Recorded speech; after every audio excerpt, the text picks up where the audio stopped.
The Hound of the Baskervilles. Interesting. It's coming! Sholmes's cry pierced through the thick wall of fog around us. It's coming! Wisps of vapor flowed over the pistol as I cocked it, and I waited, breathlessly, in the stillness. The silence lasted for what seemed an eternity, until, at last, it appeared. From the shadows of the cloud, an enormous beast sprang out upon us. A hound it was, but not such a hound as any mortal has ever seen. Its eyes glowed with a smoldering glare. The whole of its ox-sized body was outlined in white-hot flames. Well, that's large. Its rumbling pant and hideous howl, so terrified was I that I began to tremble with fear. Look well, Wilson, Sholmes declared, Wilson. gazing upon the mystical beast. Wilson. For this is the diabolical hound of the Baskervilles. It's the diabolical hound of the Baskervilles, Wilson! Iris! I know you're 10, but, could you take care of that for me? It looks a little scary. Our first 2 months in London passed by in a flash. In that disconcerting courtroom experience we were first thrown into on the day we arrived in the country, and in Soseki-san's terrible ordeal that had followed closely behind, we had emerged victorious. However, there then came an abrupt end to our opportunities to appear in court, which was hardly surprising, of course, since I was nothing more than an amateur, an unknown student of law from a faraway land. So life at our little office was very quiet. That is, until it was shattered one day by that fateful telegram. Ooh, we jumped from February to April. It is now April 15th, 9:13 a.m. at Naruhodo's Legal Consultancy. I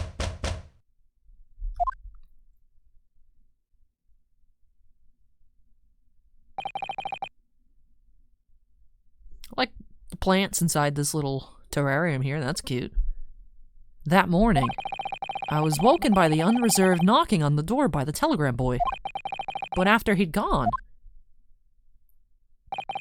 Susato-san's behavior became very obviously strange. Susato-san? Yes? Is it time to leave for court already? Let me see. What case is it today? I don't think I'm scheduled to defend anyone at the moment, am I? Oh, no, of course not. How silly of me. But I think Iris said she would make us breakfast this morning. So shall we go down to Mr. Sholmes' suite? Yes. Iris makes the most delicious breakfast food. She does, doesn't she? And once our bellies are full, we can leave for court in fighting fit form. Let me see. What case is it today? Here we go again.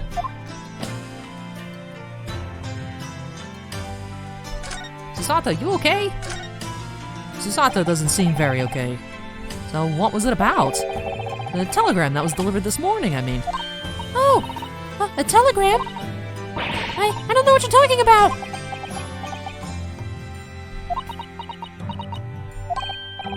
Sorry, but you're not going to get away with that. Well, I didn't think I would. Actually, don't give it a moment's thought. It's nothing interesting. Boring, in fact.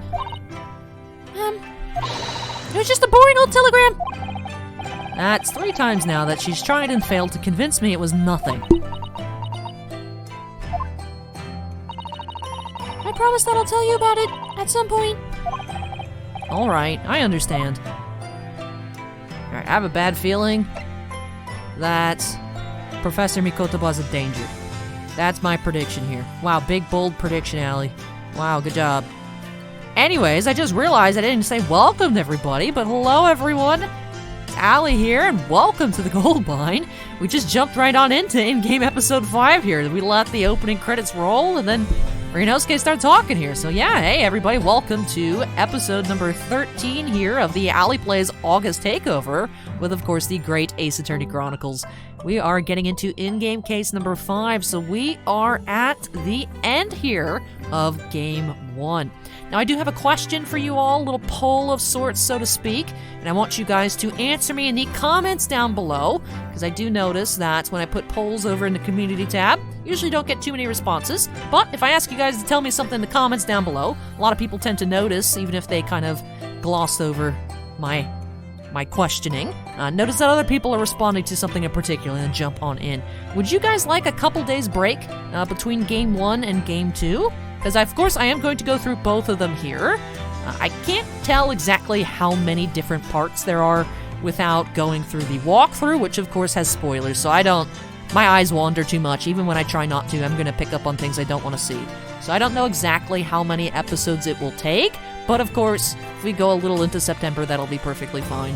Just take a little break after that. But let me know if you guys want me to just jump straight on into Game 2, or if you want a couple days reprieve, maybe catch up if you guys aren't, right now I know that's not super helpful for you all, but if you guys aren't up to date on the episodes, or just not having to sit in front of a computer and watching 2 hours of alley content daily, it's kind of a lot. So let me know if you guys would like to see a little break between Game 1 and Game 2.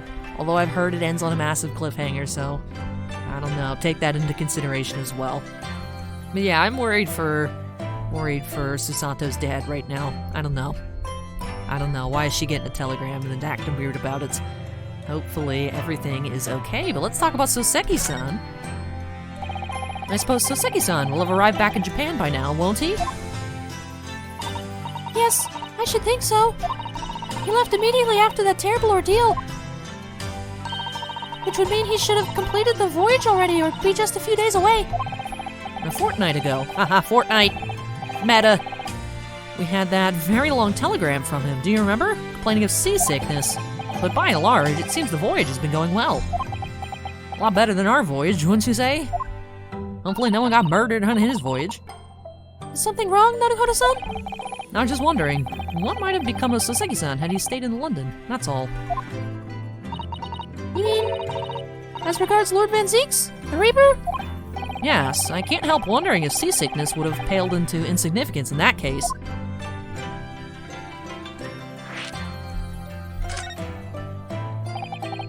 What is it they say? That no one who stands in the dock can be saved from the Reaper? Right? Like the way that nightmarish trial ended on the very day we arrived in London. Even 2 months on, the cause of that dreadful fire is still a mystery. Yes, but at least Soseki-san is safely out of the country now. Presumably, that means... But the curse of the Reaper can only take effect within the confines of the city of London, perhaps? Even if that's the case, it's a little comfort. I have a terrible sense of foreboding. If the legend of the Reaper is to be believed, it would mean he wields the sword of justice himself. Come to think of it, wonder what he's been up to these past 2 months. Surely, not wielding that sword against more acquitted defendants. No, I don't think so. Apparently, Lord Van Zeeks hasn't appeared in court once since our last encounter. Oh? Yes, since Soseki-san's trial. He's withdrawn from judicial service again, it seems. Really? Just like before, when he wasn't seen at court at all for several years. So it's just been me who's had to face him in his recent spat of trials, then? Ugh, just my luck. I wonder if luck doesn't come into it. Sorry? What was that? Oh, nothing. Never mind. Alright, interesting. Susato is being weird. Can I examine the room? I want to click on the teapot. Yeah, you can click on the teapot. It's spring at last, and the weather's warmer now. But I love the smell of the fire and the steam rising from the kettle. Oh, would you like some tea, Naruhodo-san? Thank you, Susato-san, but I'm alright for now. With the green tea Susato-san makes for me from time to time, and Iris's unique herbal infusions, this place is paradise for a true tea lover. Green tea is such a wonderful accompaniment to British tea cakes, don't you think? Alright, hot take. I don't like tea. I don't know why. I can never just make tea and enjoy. I never like it. I can't find a way to enjoy it. I don't know. Not saying tea is bad. I just can't find tea that I enjoy. That spade has been there since we started renting the place. Oh, that's not a spade, Naruhodo-san. That's a shovel. No, shovels are for digging. That's for scooping up loose material. It's a spade. No, spades are for digging. That's for scooping up loose material. It's a shovel. I don't want to dig a hole for myself, so let's leave it. I got that classic Phoenix Maya ladder versus stepladder argument with the shovel. Vote in the comments, spade or shovel. We gotta solve this. What else can I click on? Alright, so this stuff here. What about on the desk? I can click on the desk. Alright, scales? No. Click on the chest. We've only been here in London for about 2 months, but my desk is starting to look a little messy already. You can tidy up once in a while. Susato-san, I always say, making a mess is a small sacrifice to pay for being able to further your studies. And time spent tidying up is time you can't devote to the same cause. Yo, Ryunosuke big brain, dude. And time spent on ridiculous arguments is time that could be better spent on some simple housework. She wins. But I'm supposed to be the lawyer here. That was a good effort. That was a good effort, Ryunosuke. Anything up here? What's that thing? Ah, the Daruma Doll I brought with me from home. Still with only one eye colored in. I said I'd color the other eye once I won my first court case here in Britain, but... But you have won, haven't you? Twice, in fact. Because I feel as though I'm still lacking as a lawyer. I tell you what. Why don't you color in the other eye once you think I'm a proper full-fledged lawyer? If you insist. Alright, cute interactions. Let's click on this stuff over here. So this is the tea set that Susato brought with her from Japan. Let's hope she hasn't noticed me slipping sugar and milk into my cup when she makes it. It's just so bitter. Tea is a drink to be enjoyed, Naruhodo-san. You really don't have to force yourself to drink it, you know. I don't like to see you screw your face up, so... Alright. Let's look on this side. Ooh, what's this? Ah, this must be the telegram. Let's see. Ah! No! You mustn't look at that! Not under any circumstances! Alright, I won't. I'm sorry, Naruhodo-san, but you can be very mischievous at times. Then put the telegram away if you don't want people looking at it. I don't know if she doesn't seem necessarily upset. Maybe that trial for the lady that killed... Maybe not Iris's dad. I have no idea. Maybe she got acquitted. The racist British lady from the first trial that murdered the doctor with poison. Maybe she got acquitted. Maybe that's what the telegram's about. I don't know. We were rather lucky to find that old aquarium left behind here. The prawns we put in there are doing rather well. And the anemones, too. Oh, cool. So they have a little fish tank set up. It's a wonderful invention, isn't it? The sea, behind glass, inside your room. Another example of Great Britain's greatness. Having to clean it out and change the water isn't so great, though, is it? Look, it's Charlie's ancestor. Charlie was the houseplant in the original Ace Attorney games inside the Mia's law offices that, of course, Phoenix had to inherit. Ancient Charlie. Alright, let's see what's up with this door. Do you know, I've never seen inside your room there, Susato-san. I've never even peeped inside.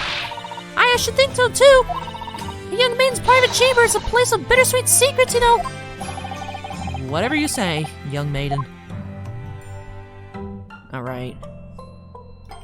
I think we effectively looked at everything in here, so let's go eat breakfast. Breakfast.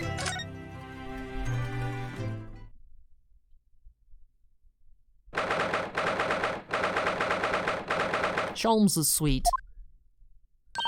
Morning, Runo. Morning, Susie. Good morning, Iris.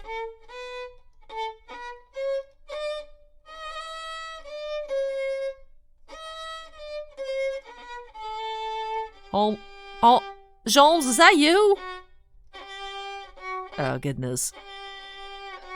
My ears hurt. Good morning, Iris. Iris? What is it, Runo? What is that terrible noise? It sounds like a cat being strangled. Yes, you noticed that, did you? Oh, God. Hurley is in the best form this morning, it seems.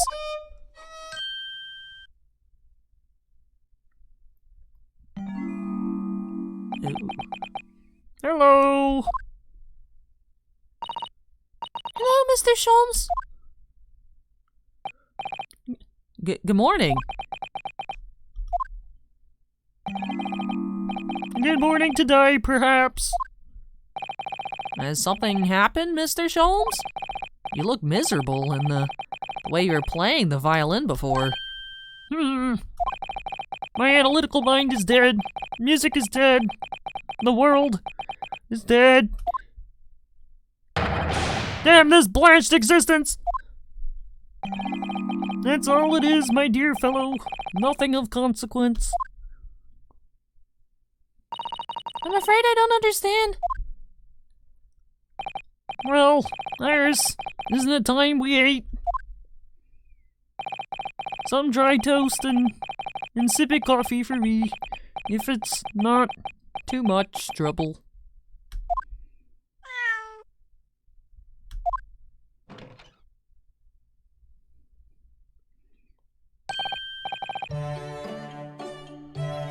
Isn't that Natsume-san's cat? Natsume-san's cat? Oh look, it's Wagai. Good morning, boy. Oh. That must be some sort of tiny door for cats to use. But how did it get there? Well then, everyone, time for breakfast. Oh, wonderful. Let me help you, Iris. It would indeed be a fine day to die. Oh, I knew something looked different. Something's missing from Mr. Sholmes' desk.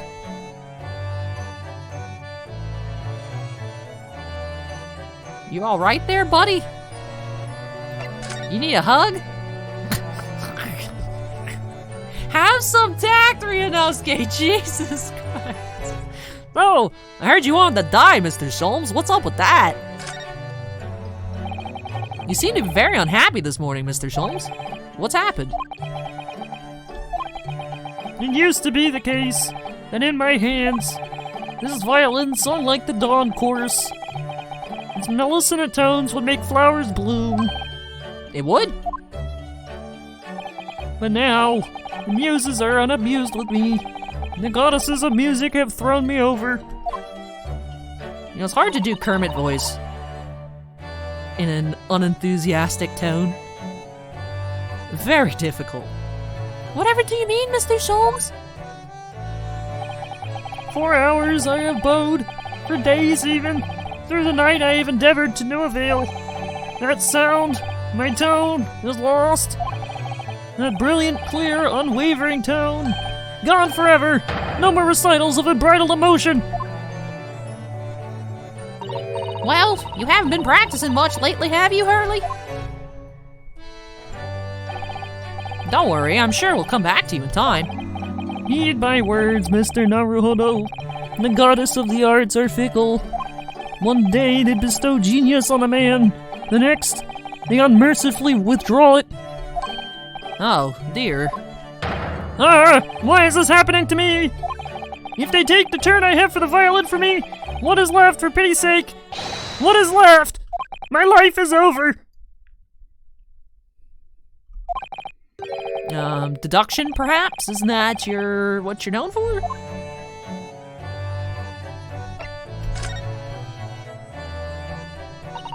Mr. Sholmes, I don't like to pry, but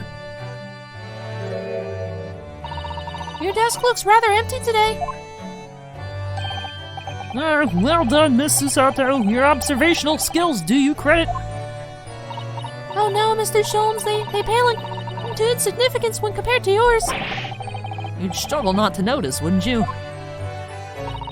You mean Hurley's great analytoscope? That's at Windibank's now. Sorry? It's at Windy Bank? No, Windibank's. The pawnbrokery. What? You mean you pawned that enormous machine of yours? It has some considerable value, you see, quite undeservingly. But isn't it a very important machine for your work? I do wish you had consulted us if your situation had become so desperate. I should have gladly passed what little income I have to you. Dear madam, things are far from desperate. But the pawnbroker has your wonderful machine. How can it be anything but desperate? Making use of a pawnbroker is quite ordinary here in London, I assure you. It is? It doesn't sound ordinary at all. It would seem that neither of you fully understand how pawnbroking works. Oh, what's to understand exactly?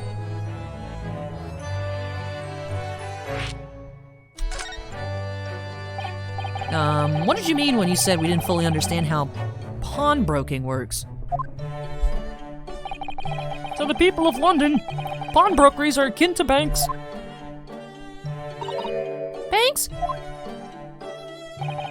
On Mondays, merchants relinquish their finest jackets and trappings to their pawnbrokers of choice.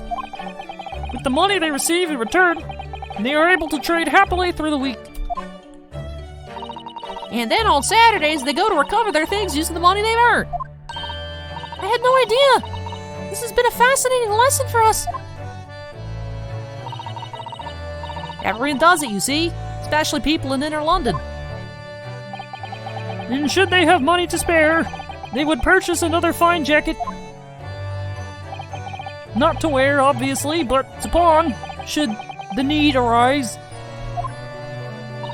Oh, how ingenious. So whenever we have something that's getting in the way, we leave it at the window banks, you see? A pawnbrokery can be thought of as an extremely secure vault. Who would have thought that even pawnbrokers are different here in Great Britain? Of course, you have to watch Hurley with it. Sometimes he pawns things he really shouldn't. Don't you, Hurley? Yeah, I think he messed up and pawned his jacket. Did you pawn your jacket and forget? What does it matter? The world is dead to me now. This man lost his jacket. This man lost his jacket. Oh, that was such a nice jacket, though. Why is there a shoe up here? The fire is burning comfortingly in the grate again today. It's a very different feeling to a Japanese hibachi somehow. Oh, look at that photograph! Big print of a lady displayed on the mantelpiece. Could it be? Yes, it must be. It's the woman. Oh, how exciting. Is that supposed to mean something to me? The woman? What's my achievement do? Oh, I gotta figure out what my achievement does. Oh. It's a silver. It's a 13.5%. 13.5% of players have this achievement for having examined the fireplace in Mr. Sholmes' suite whilst with Susato in episode 5. I just like clicking on everything, but I guess, what does that mean? She's like, oh my god, look at Sholmes' girlfriend. These are all mementos of Mr. Sholmes' past cases, I think. And if he'd been involved in my case, I wonder if the beefsteak from Le Carnaval would be on display here. A mystery shoe, a curious hammer, some mysterious dancing men, a bust of Napoleon. Ah, what an entrancing collection. And it looks like the untidy assortment of junk to me, rather like what's on my own shelves. Well, you really ought to learn to keep your things in order, Mr. Naruhodo. No favoritism there at all.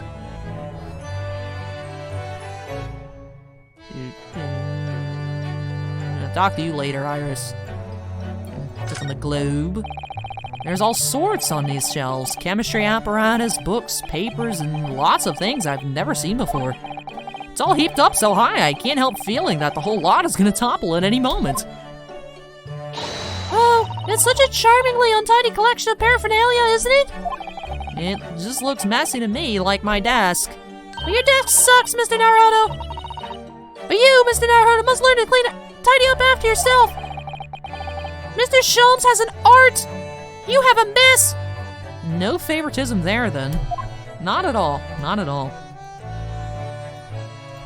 Let's go to the depression corner. Oh, he's gone. Let's look at his science and stuff. Look at Mr. Sholmes' desk. It's completely clear. Isn't that enormous machine usually on it? We can never hope to understand what goes on in the great detective's mind, Mr. Naruhodo. Why, next time we're invited, we may find he's vacated the entire suite. That's scarily plausible, actually.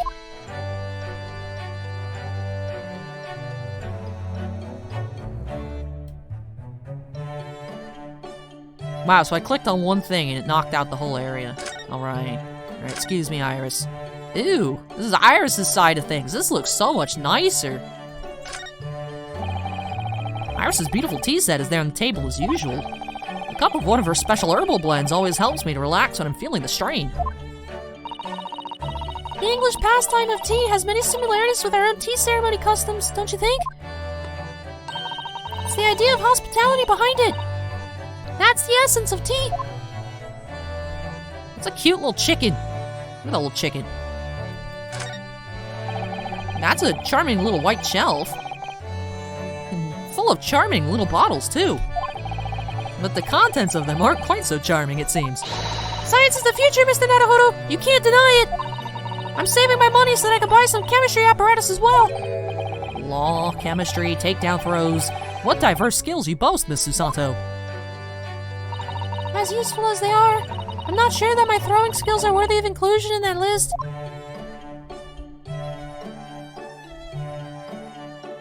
Iris's typewriter. Come to think of it, I haven't seen Iris doing much writing recently. But there's paper already set up in the typewriter. Look, as if she's about to start. That reminds me, when I mentioned that Iris was in the process of writing a full-fledged novel, Mr. Natsume was most impressed. Ah, yes, Mr. Natsume. That's what I'll be doing too once I'm back in Japan. He said thoroughly, through tight clenched fists of teeth. Yeah.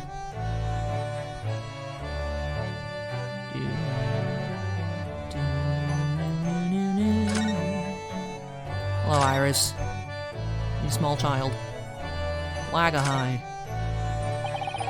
Mr. Natsume's cat seems to have settled into his new home then. Oh yes? And I've become very attached to little Waggy.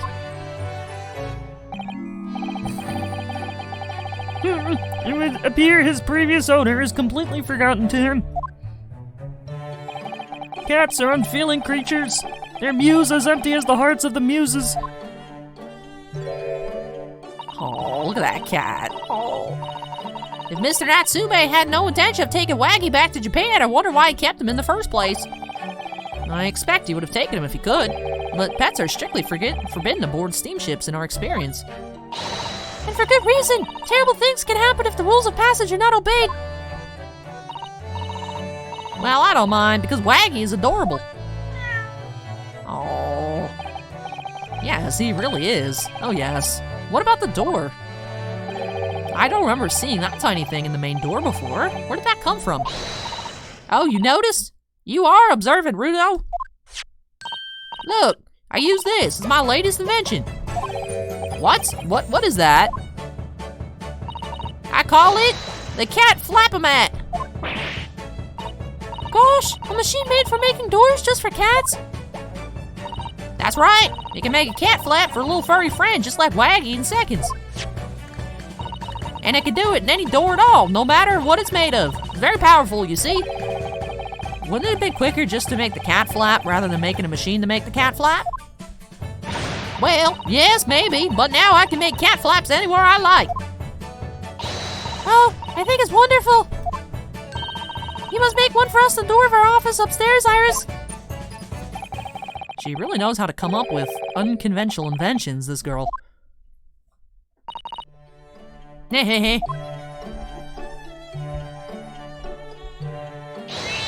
Uh-oh. Oh, what was that? Wagahai. Up.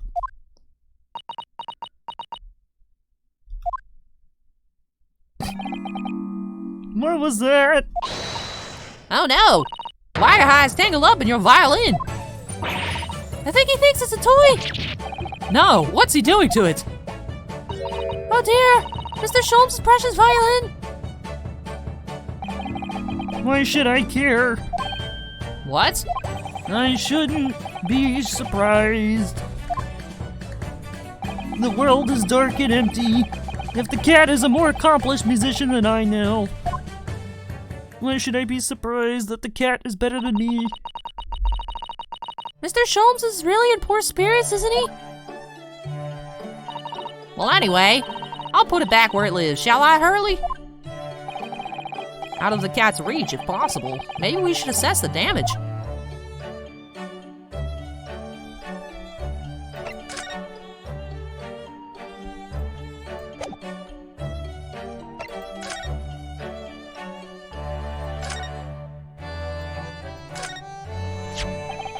So this is the violin, is it? It's got a broken string. Ew, some of the wood looks cracked. The Stradivarius, one of the finest violins in the world, made by the renowned Italian luthier Antonio Stradivari. Oh, I see. It doesn't really look like anything special to me. I happened upon it, covered in dust, languishing in a pawn shop down a nondescript back alley. The broker had no idea of its value, so I was able to purchase it for myself for a mere 55 shillings. How honorable of you. And until today, it has been my faithful companion in every great Paganini-inspired performance I have made. I ask you, is there reason to live in a world devoid of music, to tolerate this blanched existence? No! There is none!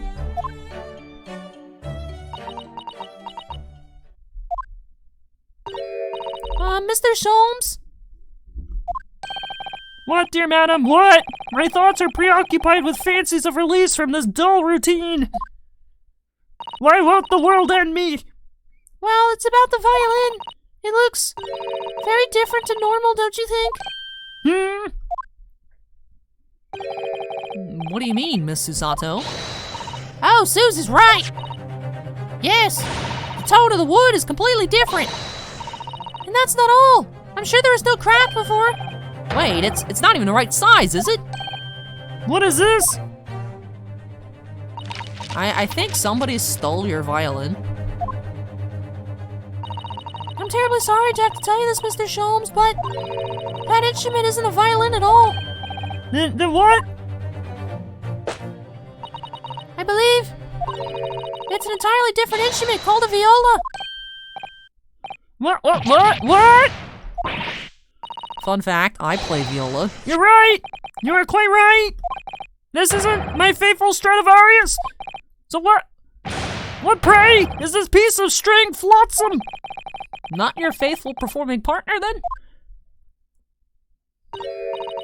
I see what must have happened. You do, Iris? This is just a simple mix-up. Sounds like Iris might be able to tell us exactly what's happened if we ask her. This man pawned his violin and did not get his violin back. Bruh. This man pawned his violin and literally did not get the correct one back. That's horrible to think about. How expensive is it? You got a busted viola instead of a multi-$1,000 violin. What do you mean by a mix-up, Iris? Well, you see, this violin, sorry, this viola, I mean, was at the Windibanks till last week. At the pawnbrokers? Not Mr. Sholmes' beloved musical partner. There is a proverb from the East with which you are no doubt familiar, my dear fellows. Always let a beloved child travel. Yes, indeed.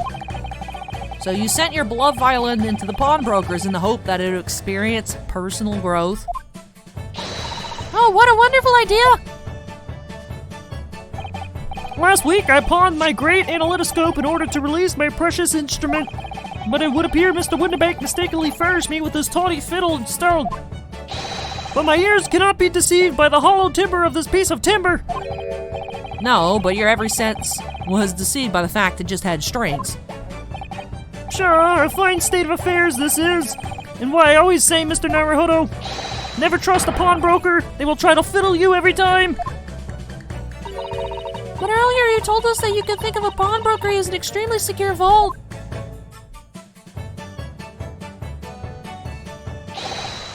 Come, Mr. Naruhodo. Dilly-dallying will get you nowhere. Sorry? Crunching your toast with that vacant aspect. Frosting your coffee so obtusely. We have a pawnbroker to fight. Are you not a little embarrassed by your own conduct, considering the urgency with which we are faced? We must visit Mr. Windibank's brokery at once. That's right, isn't it, Mr. Sholmes? Precisely, Miss Susato! Without a moment's delay! My fists are aching for some faces to hit. But I haven't finished my bacon and eggs. My dear fellow, surely you do not still intend to crunch your bacon with an increasingly vacant aspect, to fresh your egg ever more obtusely? All right, say no more. Let's go then. Don't worry, Bruno. I'd be happy to heat it up for you again later. Oh, thank you, Iris. As it happens, I am rather curious to see what a British pawnbroker's looks like.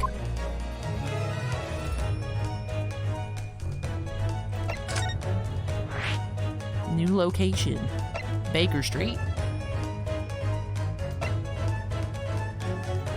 Let's go to the pawnbroker first.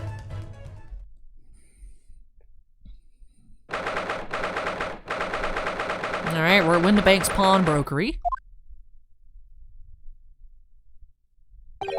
So this is a British pawnbrokery. Oh my! There are all sorts of tools and contraptions in here that I've never laid eyes on before. Ah, Susato-san, and that spark of wonder in your eyes. You can't wait to scour the shelves, can you? I get the impression you enjoy places like this. Oh yes! I don't know why, but seeing such a lot of things I don't understand is a real thrill for me. Okay, so he didn't pawn his jacket. That's good. I like the color. I will say, I think he looks better without it, but that's reserved for special occasions. This is good regular streetwear, even though it's probably hot. Probably way too hot in that thing. My dear fellows, let us not forget why we are here. Oh, Mr. Sholmes! We are calling on matters of business, not pleasure. And clearly Mr. Sholmes means business too, judging from the spark of fury in his eyes. Ah, Mr. Sholmes, sir, welcome back. Did you hear that brazen welcome? Well, yes, we are potential customers after all. We are disgruntled customers, Mr. Naruhodo, and it's time to inform Mr. Windibank of our ire. Come, the fight is afoot.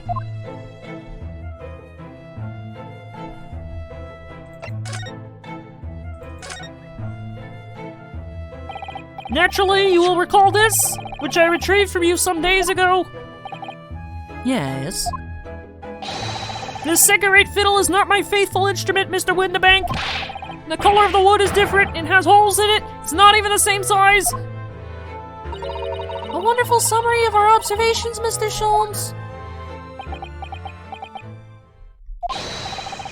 I'm so very sorry, sir. How utterly unforgivable of me. An inexcusable mistake for a pawnbroker. There's only one way to make amends. What? I shall have to take my own life. Oh my god, these two are a match made in heaven, aren't they? What is the point of living if I can't make any more music? Why is my life over? I can't even tell them my violin's not even mine. Oh, I have switched accidentally a pawned item. I am going to shoot myself in the head. Oh no, what is life but darkness? My god, these two. I don't think that will be necessary, do you? If I may just say one thing before I pop off. Yes? It was you, sir, Mr. Sholmes, who took it upon himself to remove the item the other day, I believe. Sorry? As I recall, I entered the storeroom to fetch a violin when I heard, here it is. You did? And when I turned to controvert you, you had taken the viola and left, sir. However, there can be no doubt that the blame lies firmly at my own door for allowing you to leave. So I shall not grumble or grouse any longer. May this guilt die with me. No, stop, my dear fellow, the fault is mine. I like how he falls to the floor.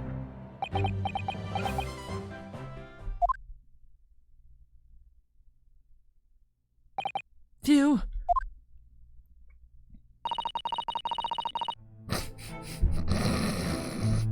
It would appear that the fight is over. I do humbly apologize, Mr. Windibank. Evidently my questionable disposition precipitated this tragedy. Well, you wouldn't be Mr. Herlock Sholmes without that questionable disposition now, would you? I do believe you may be right, sir. It's either laugh or cry, I suppose. You are, it must be said, one of my more challenging customers. I needn't remind you of the peculiar collection of items you've brought through my door in the past. Oh, peculiar items? In the extreme, ma'am.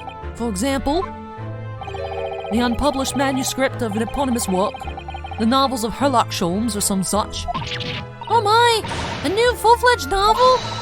And unpublished? The story I've yet to read, you mean? Forgive me! Wait, before you die, you must tell me more!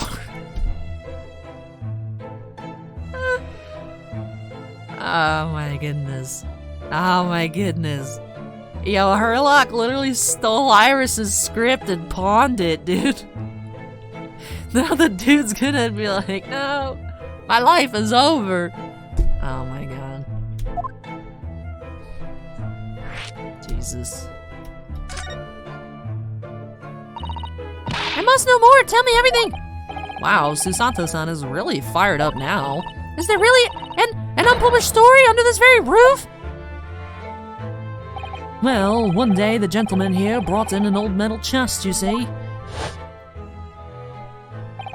I should like to entrust this to your care for a while, Mr. Windibank. For a chest like that, 1 shilling, sir. Not a farthing more. It houses something of very great value indeed. The latest manuscript, recounting the adventures of one Mr. Herlock Sholmes. I beg your pardon, a manuscript? You wish to deposit a manuscript? Indeed I do, for I am confident it will be quite safe here. And that was that? As such, Mr. Sholmes' latest tale of otherworldly mystery lies dormant in my storeroom. Mr. Sholmes, is that really true? Do I sense that someone doesn't want to talk about this? I continue to pay your fee, do I not? Then kindly continue to store my belongings securely. Of course, sir, of course. They're safe and sound with me, I assure you, on my life. This is all very strange.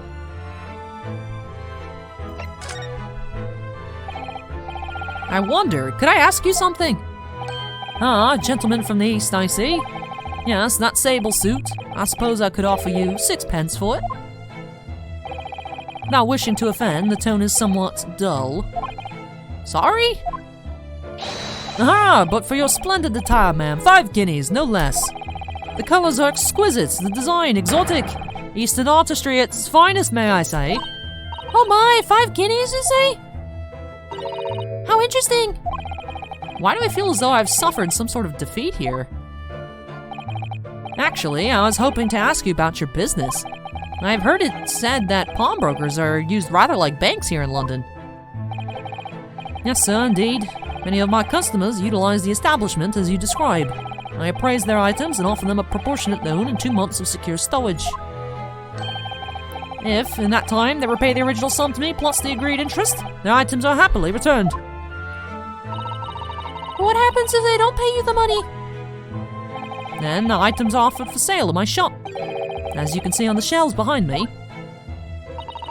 So you never sell items before the 2 months has passed, then?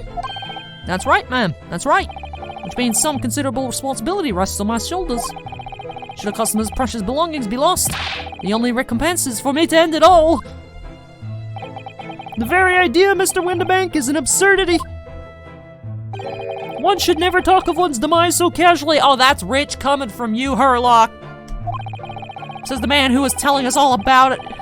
Telling us it's a good day to die only this morning. Oh, what's the point of living if the muses of music no longer heed my call? Oh, life is so dark and gloomy. All around me are familiar faces, worn out places. I don't know the rest of the song.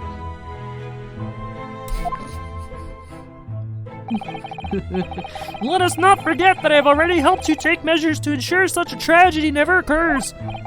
No, what sort of measures? I engineered a simple device which Mr. Windibank has installed here in his shop. I call it the red-handed recorder. Is that not so, Mr. Windibank? I still feel like his violin was stolen. It's expensive. Huh? What was that deep sigh about?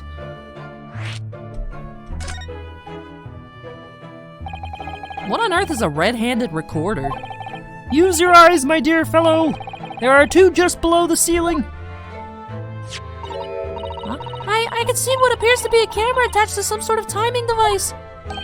Very astute. It is indeed a camera, furnished with some 100 pieces of celluloid film. And every 30 minutes precisely, that camera automatically records the appearance of the shop. Here, I have an example I can show you.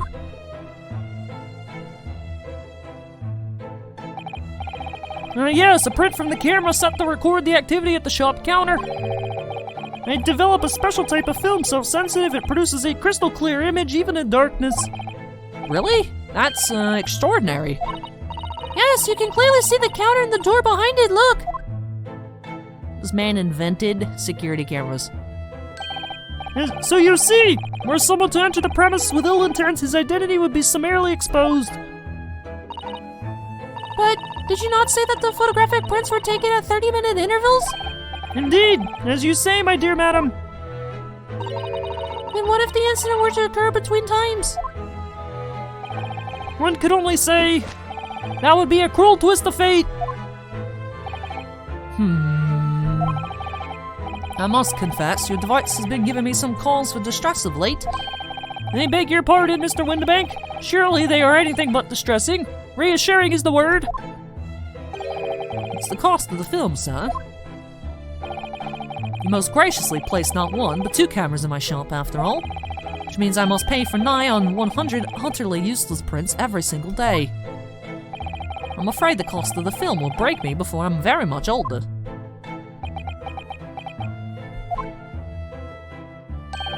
Nevertheless, a small price to pay to ensure the safety of my preferred pawnbrokery. No. My dear fellows, we verge on an age where safety and security come at a price. Oh, heaven help us.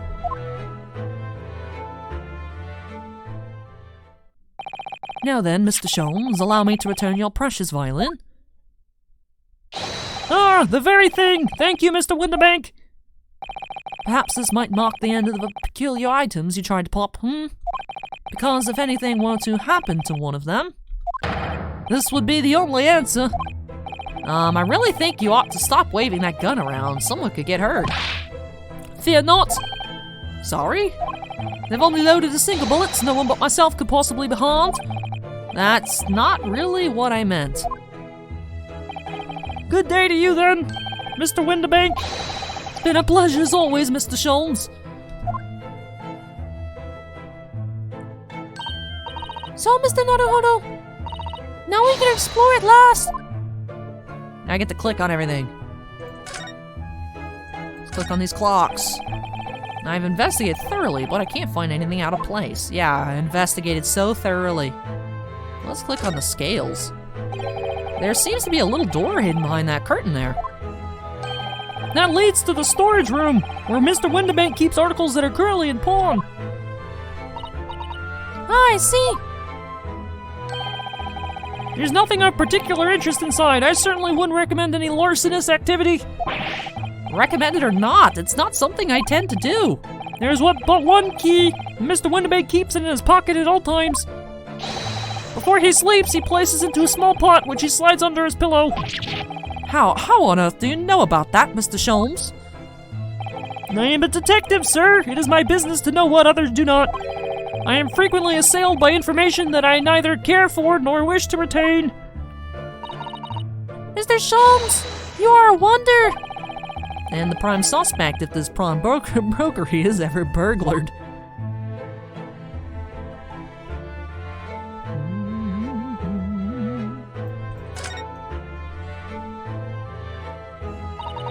Look at that enormous ledger open on the counter there. Mr. Windibank is, if nothing else, very particular about recording the items he accepts. He'd have to be, otherwise he'd get himself into all sorts of trouble. Which might explain the thing that catches my eye far more than the ledger. This revolver here.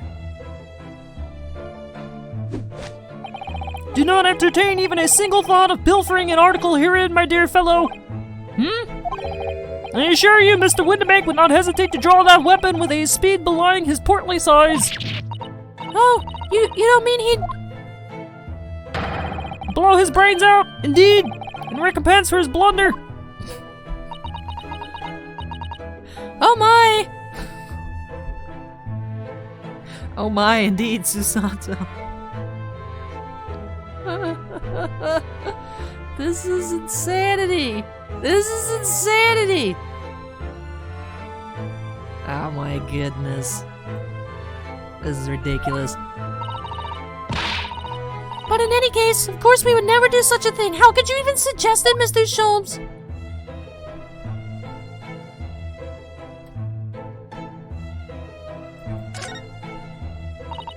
What an assortment of things there are in the shelves here. Crockery, footwear, clocks, and watches. Almost anything you care to imagine.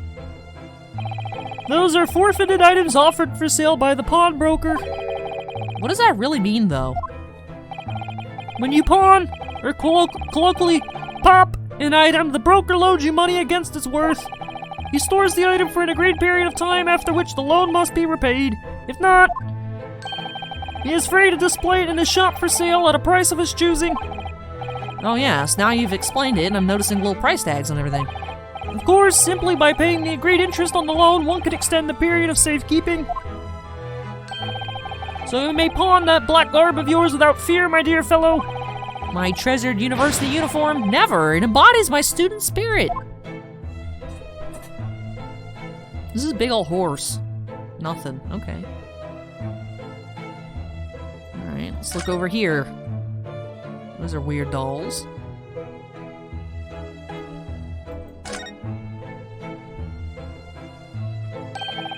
That's not a calendar you could easily miss, is it? 15th April, today's date. Yes, that's not for sale, I must point out. It's an Eastern-style page-a-day calendar. Every night at midnight, tear off the front page to reveal the following day's date. Perfect calendar for a tearaway fellow such as yourself, Mr. Windibank. And who was it who walked out of here with the wrong violin before? Well, when the agreed storage period is passed without repayment, articles are forfeited, you see. So I have to keep a close eye on the date. Something of a pawnbroker's obsession, you might say. Oh yes, I can see you're very dedicated to your job. Especially because you threatened to commit suicide after literally anybody says anything slightly negative. You might want to get that checked out.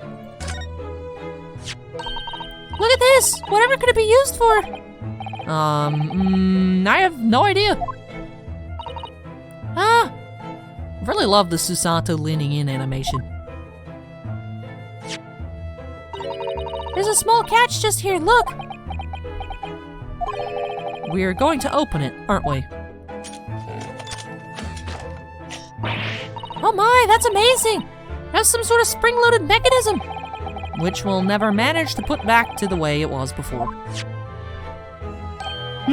What are you two doing? What? Us? Nothing. No, nothing at all. I'm not doing anything. I don't know what Susato's doing, but I'm not doing anything. Whatever this device is, it seems to have a pair of little windows to look through. And I feel as though I've seen something rather similar to this elsewhere. I wonder if it's like a weird,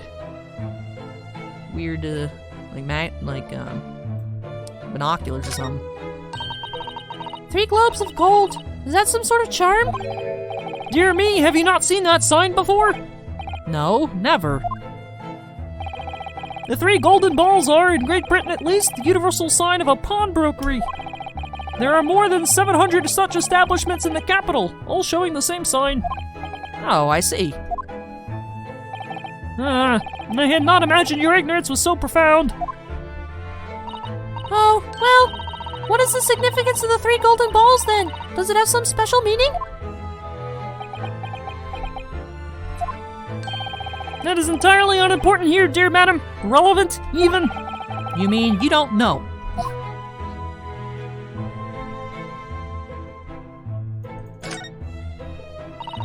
Now what do you suppose this rather enormous machine does? It seems to have 2 little windows for looking through. Allow me to enlighten you, my dear fellows. What you are looking at is a stereoscope. A stereo... Fascinating! It is aptly named, I assure you. Look through the eyepieces and see for yourself. Oh, I should be delighted to. Excuse me a moment while I just have a look. Just before you do, there is something I should point out. My dear fellows, in order to see the image properly, stereoscopically as it were, you will need to be cross-eyed. However, that is beyond you. It is of little consequence today. Alright then, I'm going to try it.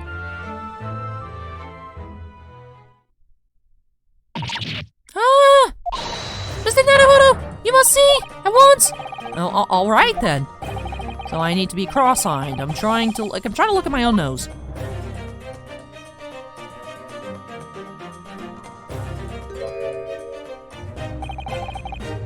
What the? I don't believe it. It's just a photographic print, but it seems like you could reach out and touch it. Yes, the sense of depth is startling, is it not? Stereoscopes are one of London's many fads. They are often found in little stalls in the park. People queue for hours to see them. Why? Why are people meddling with such black magic? I was like, wasn't that a juror? I was like, am I looking for like some weird murder scene in the background?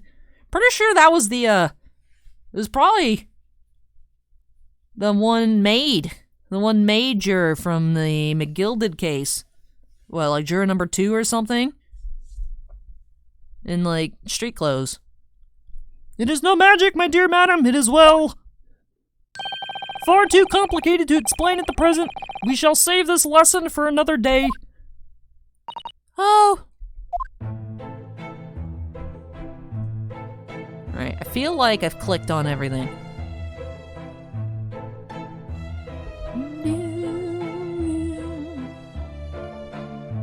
Ooh, I did not click on everything. Look at this! Look at this lovely big shiny box bee! That, my dear madam, is a music box. Surely you have such things in your own country? Oh my! Yes, but I've certainly never seen one so large before. Shall we listen a while?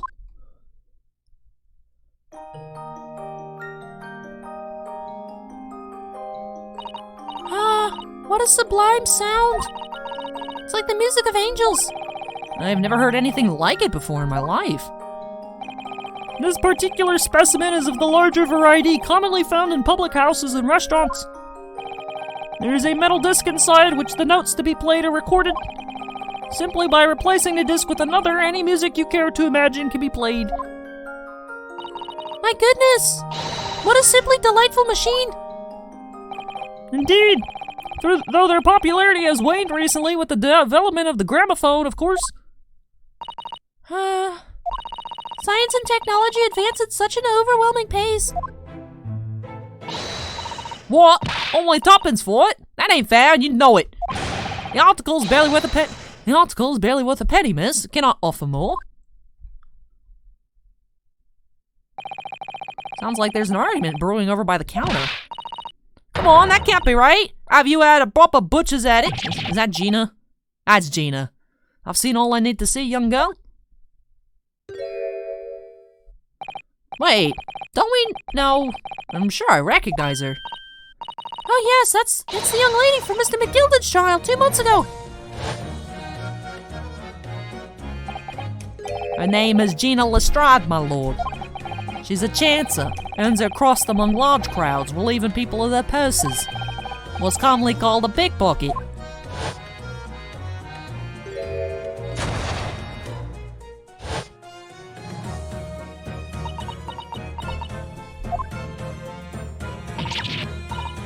Gordon Bennett, you lot!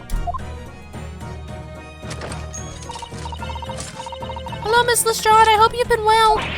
Eh, what? You remember me then, do you? Well, I remember being completely surrounded by smoke, that's for sure. Just got a new jacket. Looks nice. Looks nice.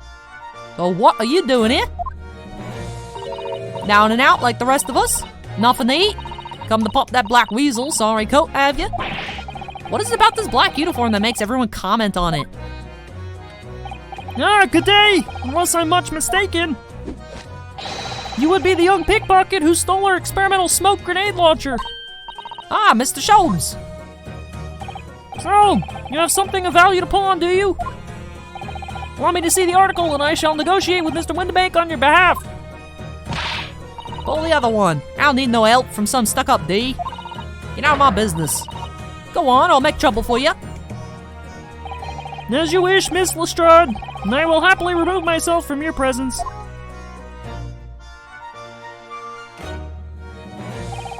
He's really done it. He's gone. I'm sorry, but as I said, there really is no room for negotiation here.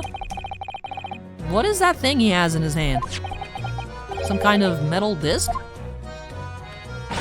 And you, go on, leave me alone. Oh, Miss Lestrade, just pretend we aren't here. We shan't be offended in the slightest. Susato-san can really stand her ground when she wants to. Whatever. I mean, you don't want to talk to Susato, what about me? You want to talk to me? Somehow, I didn't really think you were the sort of person who'd use a pawnbroker, Miss Lestrade. Yeah, well, I am, alright? I'm a Londoner, just like everyone else. That a problem, is it? No, not at all. It's just that, well, aren't you known for stealing stuff? Oh, I get it. I know what you're thinking. That thing probably don't even belong to her. Probably got it on the dive, didn't she? Yeah, I can see it written all over your Chevy Chase. Well, I might have been thinking something along those lines. You're not going to deny it, Mr. Naruhodo? Alright then, I'm just going to come out and ask you straight. Do you pawn things that you steal from other people? Well, I don't know best to answer that really. Suppose, sometimes. You're not going to deny it either, Miss Lestrade? But not this time, alright, I swear. That thing belongs to me. The disc that Mr. Windibank is holding. Perhaps we should see what he has to say about all this.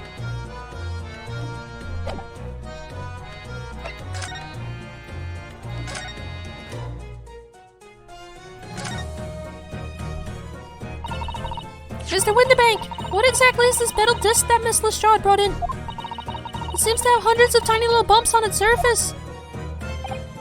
This is a music disc, you see? For use inside a music box. In a music box? What? You don't even know what a music box is? You Eastern lot ain't too savvy, eh? I know what a music box is, I've just never seen one of these discs before. The small protrusions in the metal disc encode the tune to be played by the music box.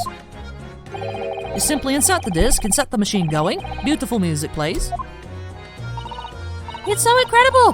Tell us, what tune is on this disc? Well, I'm afraid I couldn't tell you that. There are so many different types of music box, you see? British made, German, Swiss. I have no way of knowing which particular machine this disc was made for. Ah, I see. That's it in a nutshell. I wouldn't have any customers for an item like this, even if the young lady had forfeited it.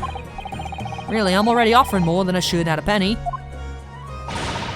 That's a packet of lies, he told me he did. He said it was, well... He? Who? Never you mind, it just ain't right, that's all. That disc's worth good money, I know it is. Well then, you'll have to try your luck at another pawnbroker's, won't you? Ah.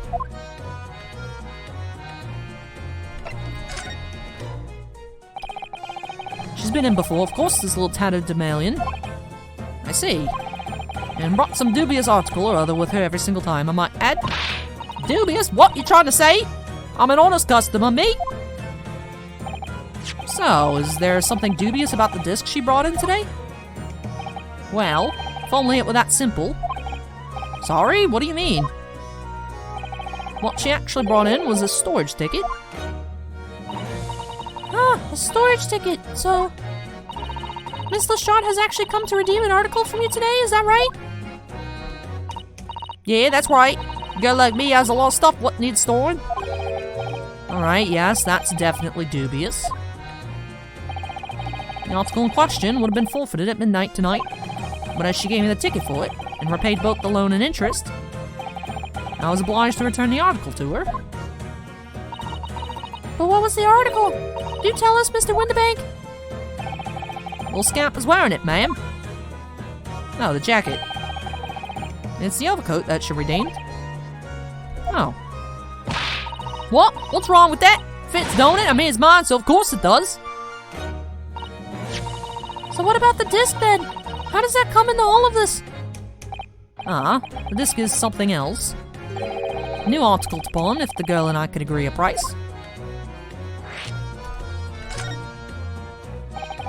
I'm confused. I thought you said that Miss Lestrade brought in a storage ticket today. It's really quite simple. Yes, the child brought me a storage ticket, and the money owed on it, as you say. For this heavy black coat, which you returned to her care, as I understood it. That's right, yes. And rather unsurprisingly, as soon as the little ragamuffin put the thing on, she went rifling through the pockets. Oh, you mean... What? Don't you know it's rude to stare at a lady? Ah, I see. So it came from the pocket of the overcoat, did it? If you mean this disc, then yes, exactly, ma'am. And she immediately tried to pawn it. For quite a high price as well. This is all rather suspicious, I think. Give it up. I'm just trying to pawn something like anyone else would. Miss Lestrade, may I ask who deposited the overcoat in here in the first place? Well, me. It doesn't really appear to be your size. Me old man, it's me old man's, ain't it? Is it, Miss Lestrade? Yes, this is definitely all rather suspicious.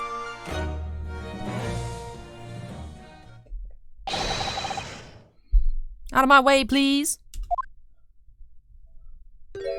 Oh, this guy's suspicious. I don't know who this is, but this is suspicious. I don't trust this guy. Look at his eyebrows. That's all I'm saying.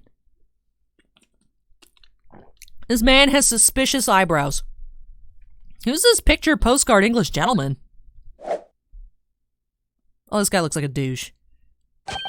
Good day to you, ladies, gentlemen. What's your problem, eh? There is no problem, as long as you remove yourself. I have a matter to discuss with the proprietor. And if you intend to make a problem of it, I shall see you outside, little girl, for the hiding you deserve. Look, ain't it obvious? I ain't done talking with him yet. You think you're such a gent, you should know how to wait in line. Well, you're an impudent little brat, aren't you? As well as a pickpocket. Eh? Who are you? How do you know who I am? The question is, how do you not know who I am? You haven't the courtesy to even remember the faces of your victims, it seems. What? You mean from you? Broker? Yes, sir. I believe this filthy pocket thief has just redeemed an article from you, no? Yes, the article in question belongs to me. I demand for it to be returned at once. Oh my! Now that's a lie. What you trying to pull? Give me back my overcoat, you wastrel. And needless to say, any music box discs, too. No, you can't have it. You just can't. It's me old man's, or it was, now it's mine. Goodness, Mr. Naruhodo. This is a very awkward situation. Yes. I think perhaps we should hear both sides of the story in a little more detail.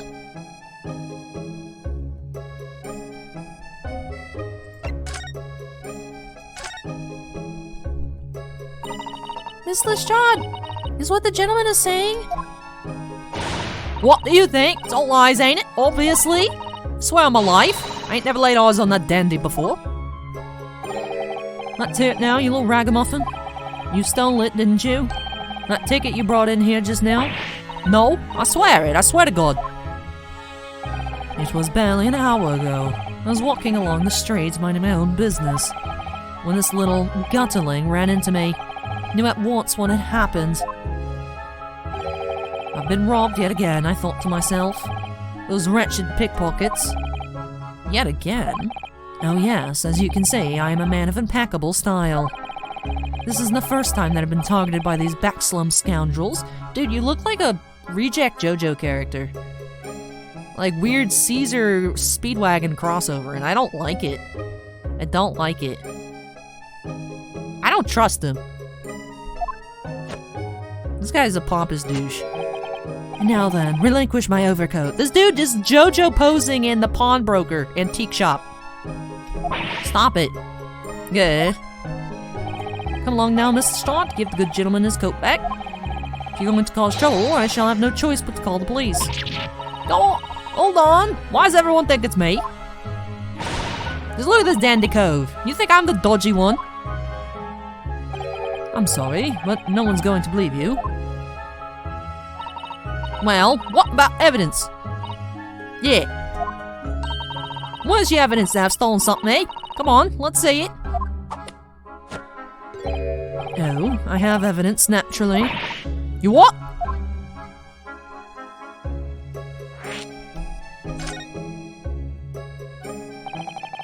Evidence that the article Miss Lestrade redeemed actually belongs to this gentleman. Of course, we need only consult Mr. Windibank's ledger to know the truth. We'd be able to look up the name of the person who deposited the article in the first place. Yes, brilliant. I'm very sorry, but I'm afraid that won't be possible. Oh?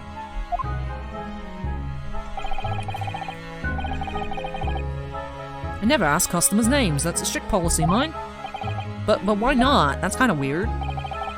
Well now, as you can imagine, some of my customers have circumstances to consider. A great many of them prefer to maintain their anonymity.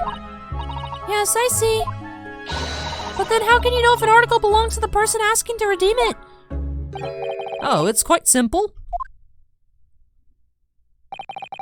Good sir. Might I trouble you for the watchword associated with the article in question? Of course, it's... Professor. Yes, that's right. And all the evidence we need. This gentleman is the rightful owner of the article, without doubt. A watchword? Interesting.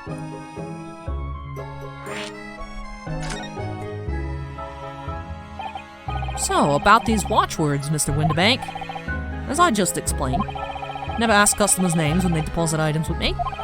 There are many reasons why. Certain customers would like to keep their activities secret. This Sholmes just being a weirdo in the corner. That wasn't exactly a subtle glance at Mr. Sholmes now, was it? Great detectives have no dark secrets, none at all. Yes, well, anyway, that's why I always ask for a watchword whenever I accept a new article. In many ways, it's like the secret combination of numbers used to unlock the vault. Date of deposit, description, and a watchword uniquely identify each item. And of course, then I give the storage ticket to the customer. When someone comes to redeem something, I ask for the ticket and the watchword. And if that someone tells you the correct watchword, you return the article? That's right, sir. Yes. Just as soon as the requisite fee is paid. And I have supplied you with the information you require already, but for the avoidance of doubt, the article in question is an overcoat, deposited 2 months ago on the 15th of February. With a watchword of Professor. All perfectly correct information, sir. But ow! Really, this is beyond a joke now. There's no further room for doubt. Ugh. Wait, but then how did Gina take out the... How'd she take out the thing? This guy looks like such an... Ugh.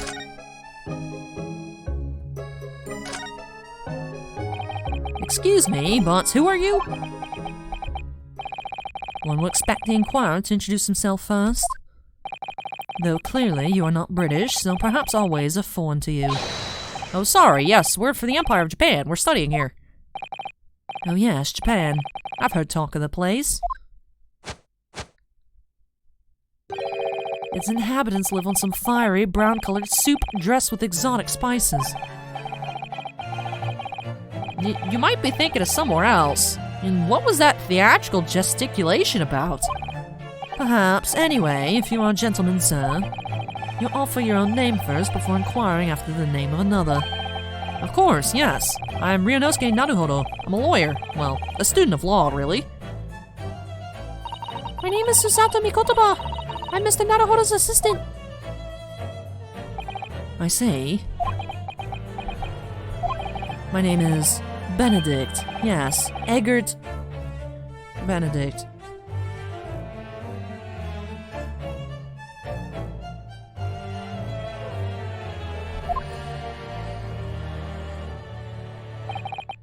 Enchanté. He's so refined in how he holds himself and how he speaks, but that name is suspicious. Now, to the matter at hand.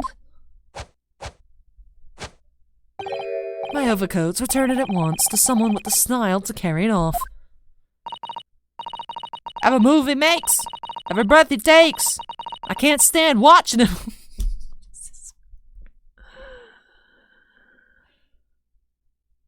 All around me are familiar faces, worn out places.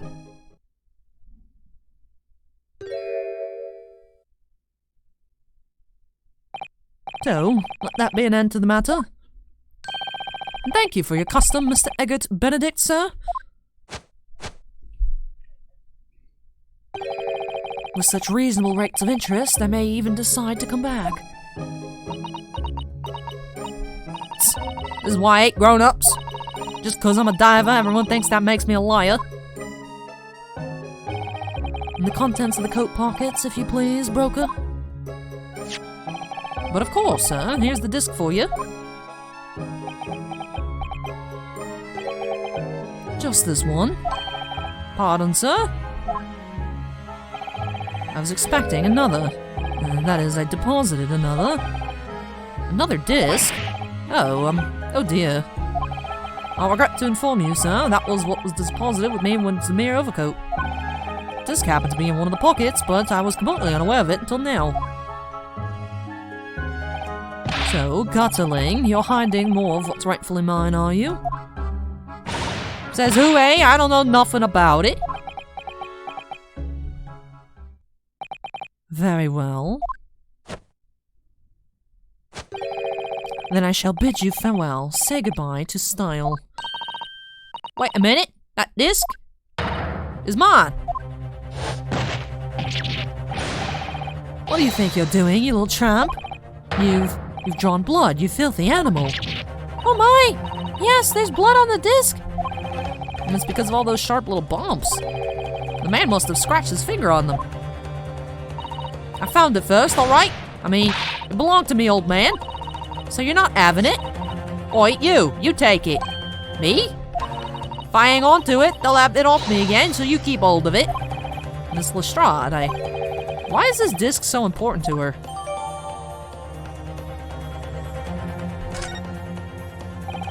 You there, in the black livery. Hand that disc to me at once, please. No, don't. He's lying. Grown-ups are liars. Ugh, what do I do now? How am I gonna resolve this? Herlock, help us! Hey, you! Mr. Sholmes? What are you examining with such keen interest there? As you enjoy a bar of caramel, I see.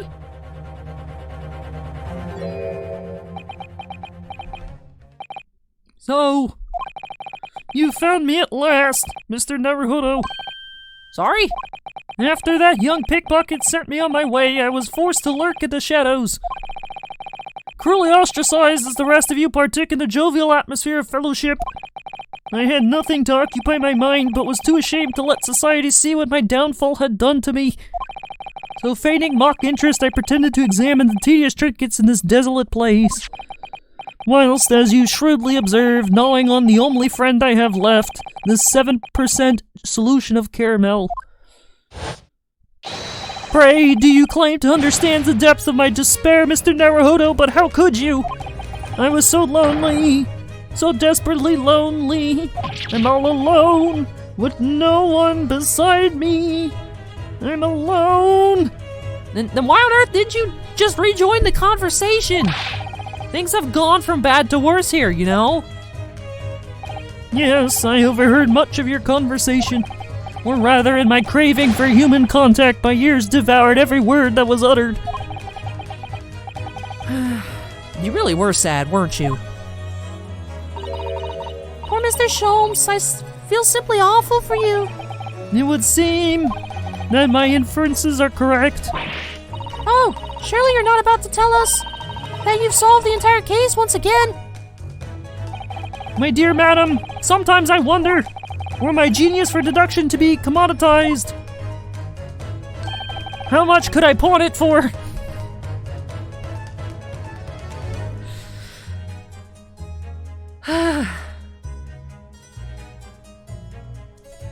Sholmes, you're a nutcase. It seems Mr. Sholmes has had another of his flashes of inspiration. But who knows if it will help resolve the situation between Mrs. Lestrade and the mysterious gentleman. What's the right thing to do here? Let's listen to the deduction.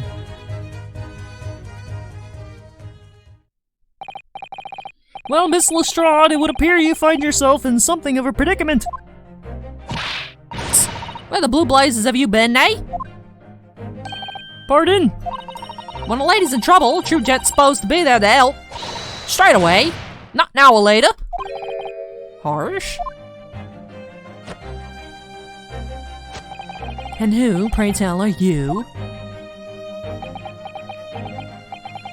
Mr. Egbert Benedict, you have in my eyes a veritably encyclopedic array of curiosities about your person. Nevertheless, there are two immovable conclusions I have drawn. I beg your pardon? The first is this. The true reason for your visit to this pawnbrokery today is something you have not yet revealed. And the second is this. A considerable crime is in contemplation, one you will orchestrate with an intent to steal a vast sum of money. Well, Mr. Benedict, what say you to my deductions? How? He's turned white as a hard-boiled egg. It would seem that once again, Mr. Sholmes has made a flawless deduction. Just who do you think you are, sir? I am the great Mr. Herlock Sholmes, as I hoped. That is precisely the pained expression I was looking for. They're just posing at each other. Can we get a great Ace Attorney anime so I can see them pose at each other? Can we start a petition for there to A, be a great Ace Attorney anime adaptation, and B, for me to voice Herlock Sholmes? Can we have canonical Herlock Sholmes Kermit voice? Is that possible? At Capcom? At Capcom, I'd do it for free. So, shall we begin? The time has come for yet another Herlock Sholmes' logic and reasoning spectacular, this time with a splash of depression. Life is so difficult without the muses of music whispering into my ear.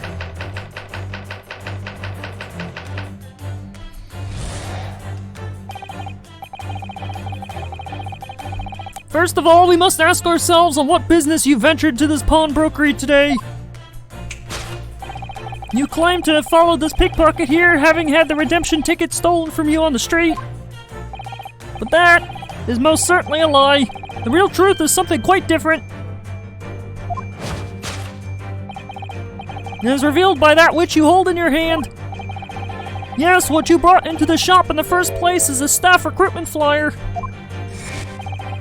The piece of paper in your hand is a staff wanted advertisement from this very shop. Yet even the most unobservant would soon realize that a man of your appearance has no need of such employ. In other words, there is some ulterior motive for your actions.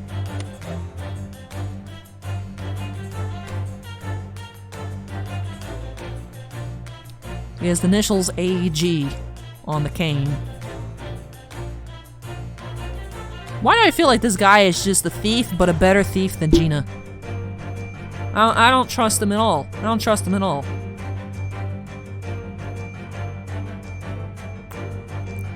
Part of me wonders if he stole the discs and then hid the discs in the coat for a couple months at the pawn shop until whoever had the discs missing, their search for it blew over. I don't know. The cane with which you unwittingly clutch to your person exhibits an incontrovertible contradiction. What utter rot? I've had this cane for years. The contradiction of which I speak is, of course, the missing ferrule. The end of any walking cane should be terminated with a metal ferrule to protect the wooden tip. And yet, detailed analysis shows the wooden tip of the stick to be utterly bare. Therefore, there is only one conclusion. The rod that you hold in your hand, which appears to be a walking cane, is in fact no cane at all. You recoil, sir? Is something wrong? And in your recoiling, you inadvertently facilitate the answer of the next conundrum to present itself. Namely, what is the truth behind this rod you bear? This dude's name is Eggs Benedict, bruh. Yes, your reaction betrays the truth. The handle, which you evidently would like to conceal, is the key to understanding this riddle, you see. From the moment I saw it, my suspicions were aroused. What walking cane demands such a stout handle? Mused I. But of course, as I said, this is no walking cane. No, that rod is the broken handle of a shovel. What? Are you insane? Now, having determined this undeniable truth, the conclusion is clear. Your true motive for coming here was to take employment at this establishment in order to excavate the ground beneath the premises.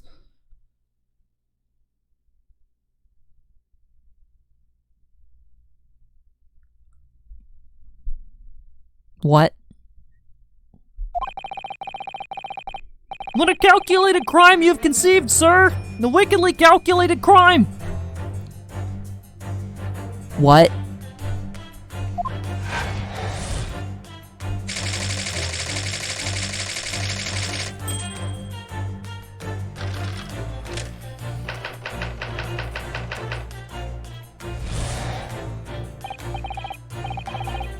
Now, Mr. Benedict, let us continue. For we must expose the details of this elaborate crime you have in the planning. This is utterly absurd. You suggest that I, a gentleman, intend to excavate the ground beneath this pawnbrokery with a broken shovel? What on earth do you propose I could expect to find there? Some long-forgotten treasure, I suppose? Save for such a fanciful theory, what possible reason could I have to do as you say? Oh, but there is ample reason. As you are only too well aware, Mr. Benedict. And your furtive glance is more telling than I could have hoped. I think Herlock's favorite word is furtive. What? Let us consider what would motivate a man to infiltrate a shop such as this and covertly dig beneath its floor.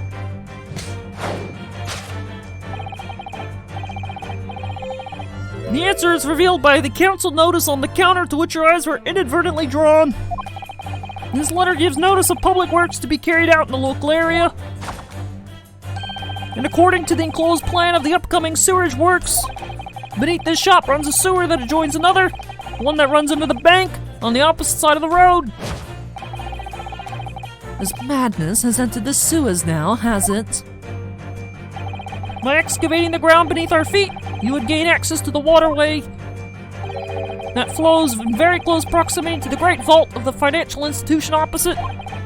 What are you? In summary, sir, you devised a master plan to pull off an elaborate bank robbery by dint of an underground tunnels. Master plan? Which brings us at last to the final chapter of this lurid scheme. With what plunder did the thief hope to make off from the underground vault of the bank? Are you quite serious? Having consulted with Scotland Yard some days ago, I happen to know the answer. But naturally, the answer is no secret to you, is it, Mr. Benedict?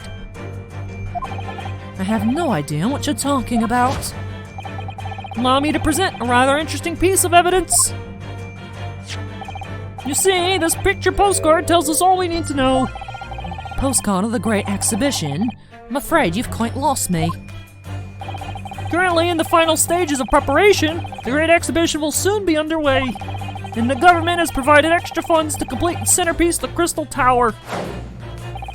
Funds that currently sit in the vault of the bank on the other side of this road. Pardon? Yes, the considerable crime you have been contemplating is the theft of that which sits in the vault of the bank, the special reserve funds for the Great Exhibition. Of course, that is top secret police information, so keep it under your hat, please.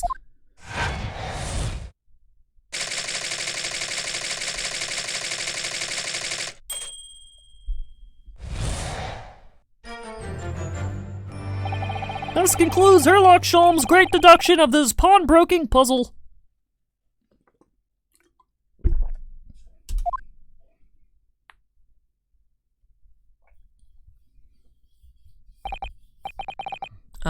Mr. Sholmes? Well, Mr. Naruhodo, an impressively upbeat deduction for a detective racked with loneliness, would you not agree?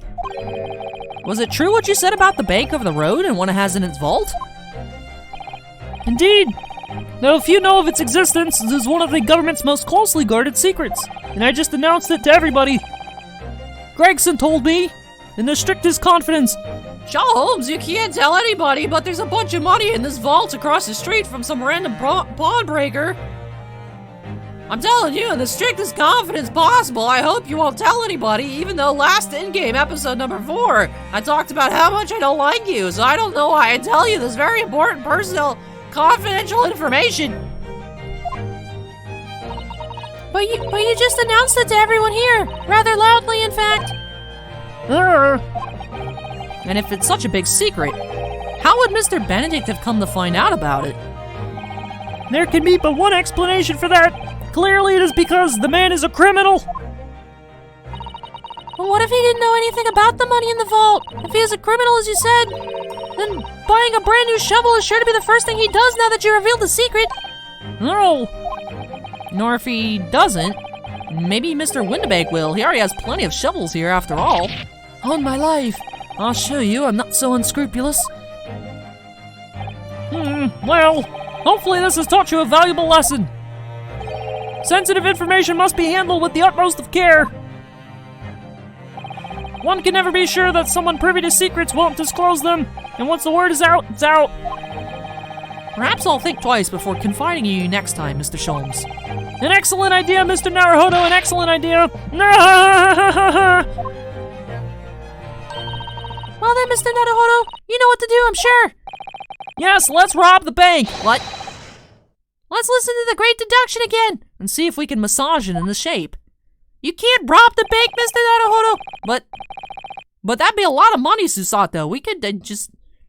No one will know it's missing. It's fine. Very well then, let us start once more from the beginning. Of Herlock Sholmes' magnificent logic and reasoning spectacular.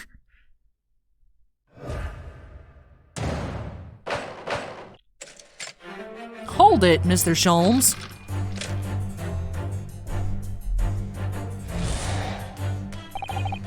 First of all... Alright. Let's see.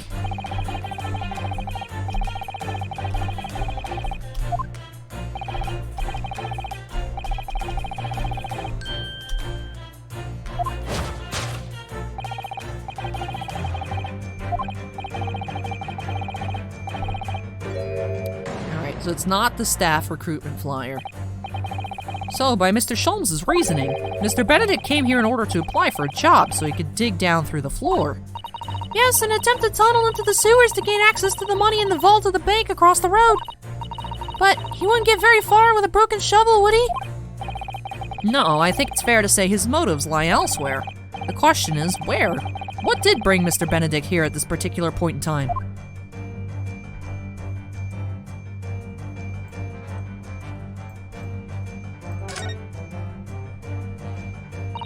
Oh, look at all the scribbled notes on the back of the flyer here. I don't believe it. What is it? Listen to what it says. Name, Gina Lestrade. Height, 5'2". Green cap, scruffy waistcoat. Grubby white shirt. Blue satchel, ragged. It's a detailed description of Miss Lestrade. Goodness! There's even a sketch of her, hat and all. It's a cute little sketch. Although if he showed it to her, she'd fire that smoke grenade launcher in his face for sure. And look, the details of the shop have been written down here too. Windibank's Pawnbrokery, Baker Street. Redemption deadline, 15th April. Which is today's date. Why would Mr. Benedict have all the information scrawled on the back of that piece of paper? 'Cause he's suspicious. Take that!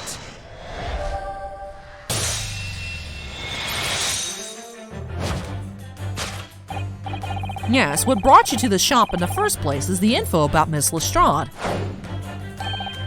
Quite so, my dear fellow. It appears that the writing and sketch on the reverse of the flyer pertain to the pickpocket, Miss Lestrade, and to Mr. Windibank's pawnbrokery here. Ah. You originally told us that you had merely given chase after Miss Lestrade stole the redemption ticket from you. But that, sir, is a thinly veiled lie. It is the information on the back of the flyer that led you here today, by which I mean here to Windibank's pawnbrokery, and today the redemption deadline of that overcoat. So you waited outside for the young girl matching the description you have written down to arrive? And you have gone to some lengths to hide the reason for your pursuit of Miss Lestrade. In other words, there is some ulterior motive for your actions.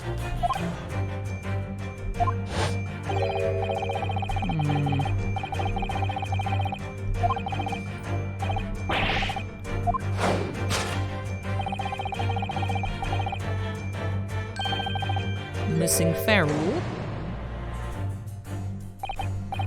What's a ferrule? It's the metal cap commonly found on the end of a cane, Mr. Naruhodo. Ah, the bit that makes the nice clacking sound on the pavement? Yes, exactly. Mr. Sholmes is right, it appears to be missing on this cane. But it doesn't actually look broken, does it? No, it doesn't. Though the gentleman certainly did recoil when Mr. Sholmes identified the cane as suspicious. In other words, there's some secret about the cane that Mr. Benedict rather we don't know. Oh, look at these initials. These initials are weird.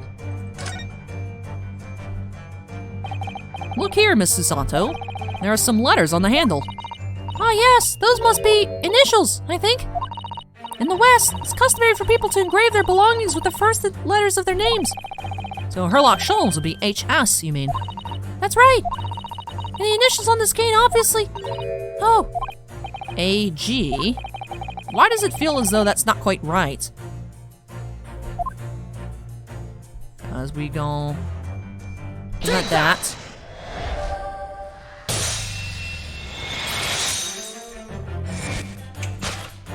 And the contradiction of which I speak is, of course, the initialing. A most astute observation, wouldn't you say, Mr. Eggert Benedict? We are led to believe, sir, that your initials are EB. Yet in a most possessive manner, you have in your grasp a cane bearing the initials AG. An incontrovertible contradiction indeed, would you not agree? No, you're wrong. This cane isn't. You said before that you had that cane for years. So don't try to tell us that you just borrowed it from a friend or found it in the park. In short, though you hold yourself to be a gentleman, you have withheld your true name.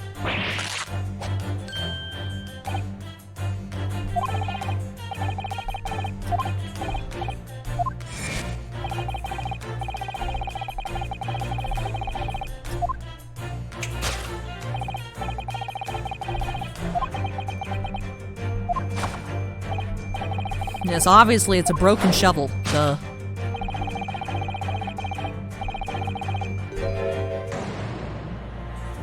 Alright, so it's not the handle. Let's consider the bare bones of what's happened here.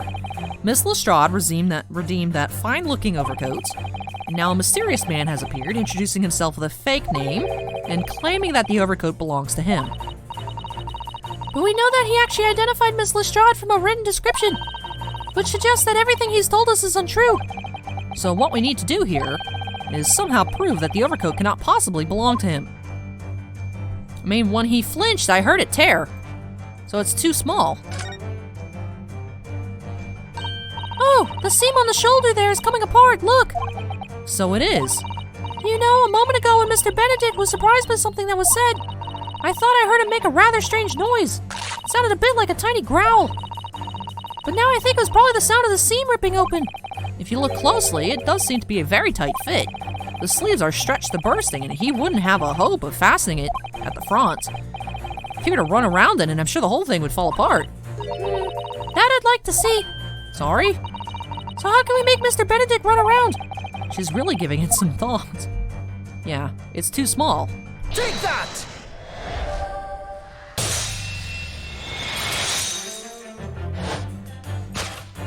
The split seam, which you evidently would like to conceal, is the key to understanding this riddle, you see.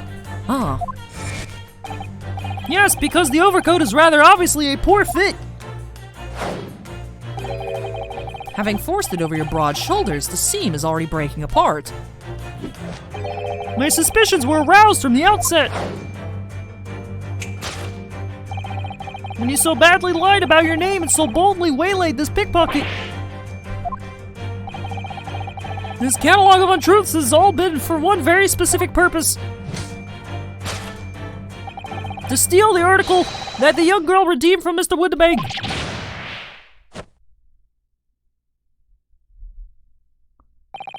But what really irks me is this. The considerable crime I initially imagined has been considerably curtailed.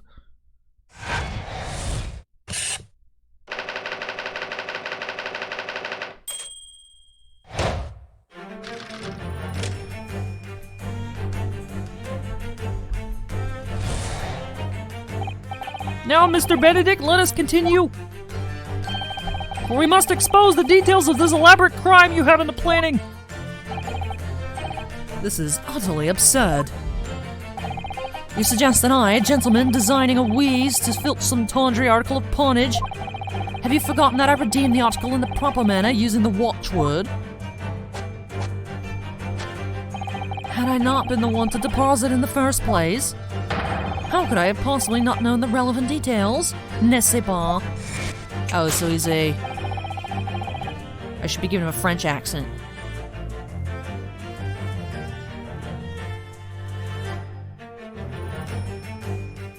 Oh, but the watchword can be discovered.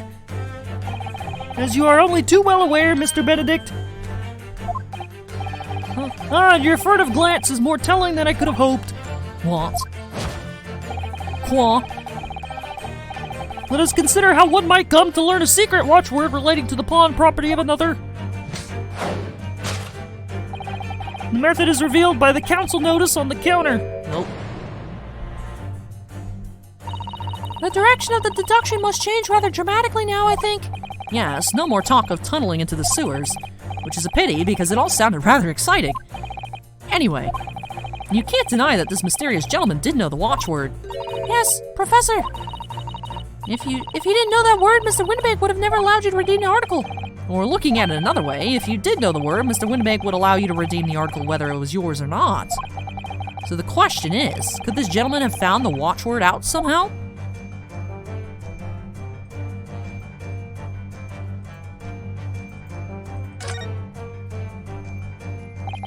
Look at this, Mrs. Sato. Ah, it appears to be a memo that Mr. Winnebago has scribbled to himself. Let's see. What does it say? Oh, Professor!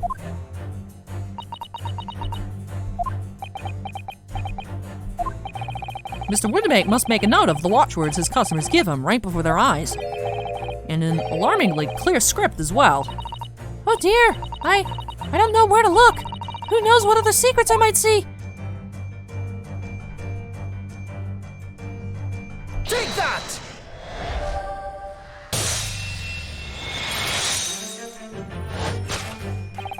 The method is revealed by the notelet on the counter to which your eyes were inadvertently drawn. Yes, the broker here follows the same procedure whenever a customer comes to redeem an article. He asks the customer for the watchword and notes down the response uttered on a notelet he has to hand.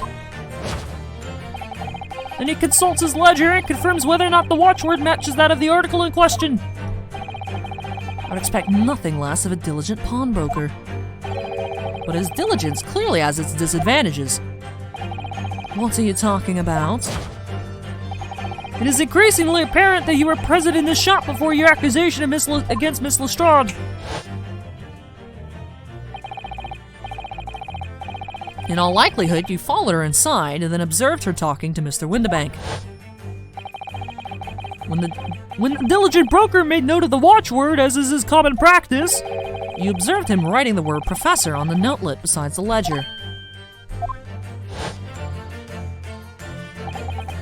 and that, sir, was the master plan you devised to steal the pawned article from the young Miss Lestrade. Master plan? Which brings us at last to the final chapter of this lurid scheme. You know what I think has been rubbing me wrong about this guy's face?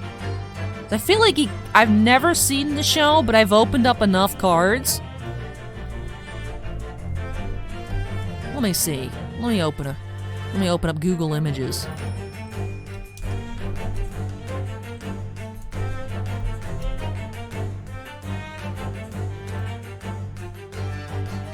You know who this dude reminds me of?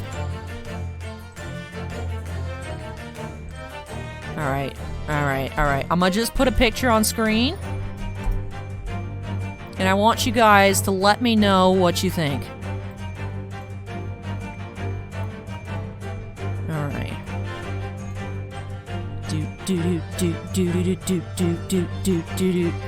Guy looks like Joffrey from Game of Thrones. That's why I don't trust him. As soon as this dude walked in, I'm like, don't trust him. Let me know your thoughts down below. Why would you go to such lengths to redeem that particular article from this pawnbroker? Are you quite serious? For an ill-fitting overcoat hardly seems to justify the effort, much less a worthless music box disc. But naturally, you had very good reason to make them yours, didn't you, Mr. Benedict? I have no idea what you're talking about. Allow me to present a rather interesting piece of evidence. You see, this picture postcard tells us all we need to know. Alright, so it's not the postcard. The articles we're talking about are the overcoat and the music box disc that was in one of the pockets. Which, according to Mr. Windibank, isn't even worth a penny. And yet this man went to such lengths to steal them. Why? I wonder if perhaps we already have the evidence we need to explain it, Mr. Naruhodo. Could we? Really? I'd better have a thorough look through all the evidence we've collected so far.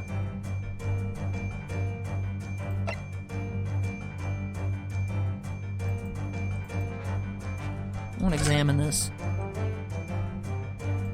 Oh, there's a little scrap of paper stuck on the reverse side of the disc, look! And a scribbled word or two. It looks like somebody's name. For McGilded.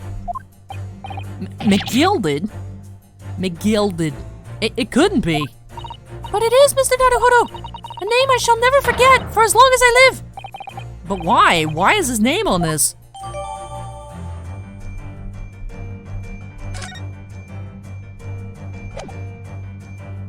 Do. Take that!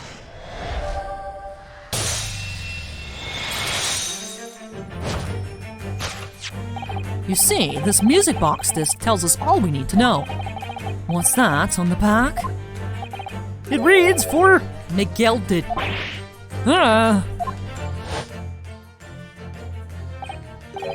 Magnus McGilded, the unfortunate philanthropist who perished in curious circumstances at the Old Bailey 2 months ago. Prominent man in London, though his loan-mongering demonstrated a distinct lack of scruples. So, you're an associate of his, are you? Or perhaps a subordinate? Mr. McGilded was a man of unusually small stature, in fact. He was precisely the right size for that overcoat that you've squeezed yourself into. Ugh. Your true identity remains shrouded in mystery for you, Mr. Eggert Benedict. But the final conclusion here is crystal clear. The reason you came into this pawnbrokery today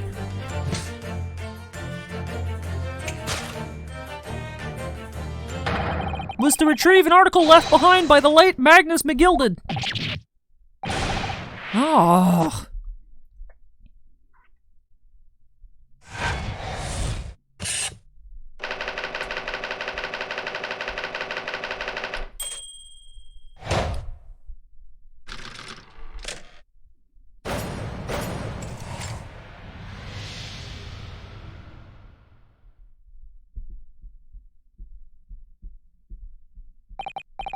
Well, Mr. Magnus McGilded.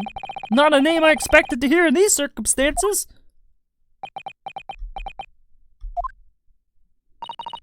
Mr. Sholmes, I'm afraid there's something very troubling on my mind. Pray tell, Miss Susato. Well, according to what Mr. Windibank told us earlier, today was the final day on which the coat could have been redeemed, was it not? Yes, ma'am, that is correct. Today would be precisely 2 months since it was first deposited. Well, today is 15th April, so 2 months ago today would have been 15th February, sir. That's right. It's carefully recorded in my ledger. Deposited at 10:30 p.m., I see. What? But that suggests... Yes, 15th February is precisely the day on which the omnibus murder took place. And 10:30 in the evening is precisely the time at which the terrible events were unfolding. Suggestive is not the word. It would seem the matter is entirely beyond coincidence.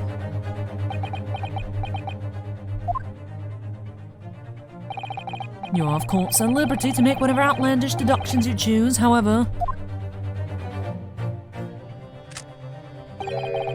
I must insist you hand over the music box disc now. It would be a terrible shame for you to return to your native land in a box.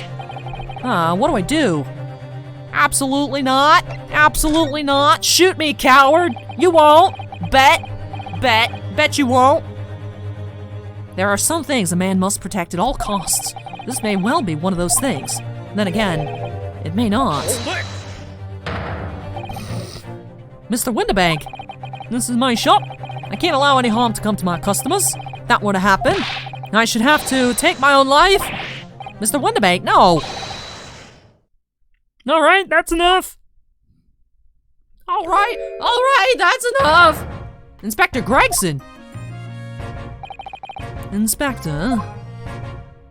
That's right, Sunshine. The alarm was raised on one of our dedicated emergency lines. So we got here as fast as we could. Now what's all this about, eh?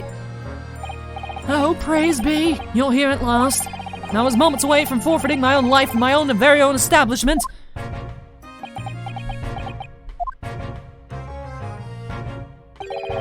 You would seem you have the upper hand.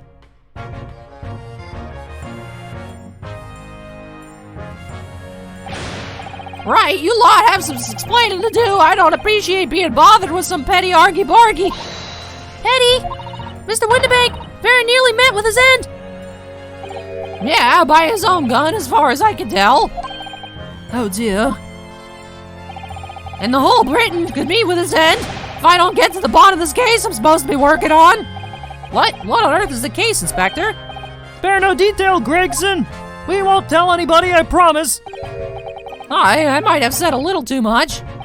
No matter, it's nothing to do with you lot. Anyway, sir, you're gonna have to come with me down to the station. But of course, Inspector. He's getting away. Get after him, lads. Whistle the beat, officer, do. Sir.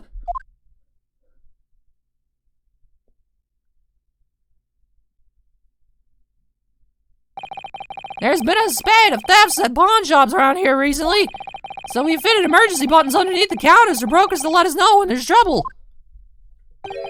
Oh, Inspector, I was very worried there for a while. Worried indeed. Now then, Mr. Permanently in Mourning. Oh, yes? I'll be taking that whatever it is that Mr. McGilded's down to the yard. Thank you very much. So I hand it over. Oh, yes, of course. No, don't give it to him. It's mine, that is. Mine. I'm sorry, miss.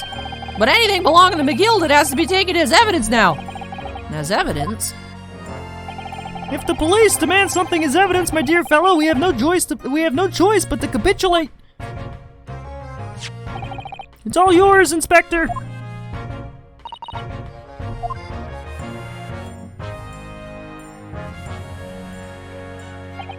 And so, we handed Mr. McGilded's disc over to Inspector Gregson, and were summarily turfed out of the shop and onto the street.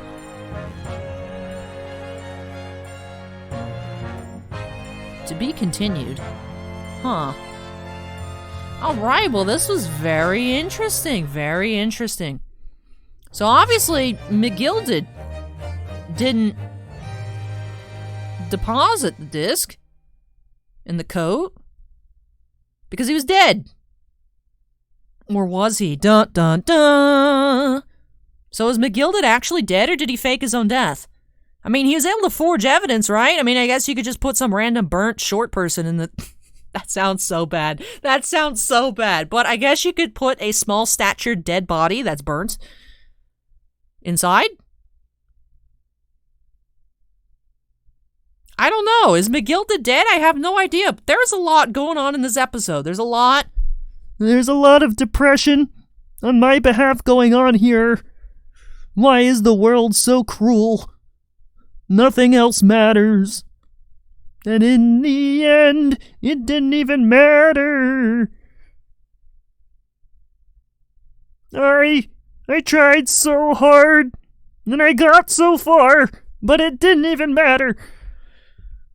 If you guys can't tell, I'm having way too much fun with this. But yeah, this was a crazy episode. I don't even know where we're going from here. One thing I've really been enjoying about this game is it's not like the other Ace Attorney games at all. Like, I feel like I just don't know what's going on half the time. It's not proceeding the way a typical game proceeds. Usually it's like, oh, we have a case, and we gotta go investigate the scene of the crime.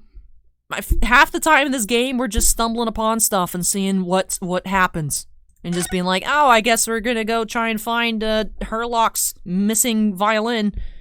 And then craziness happens.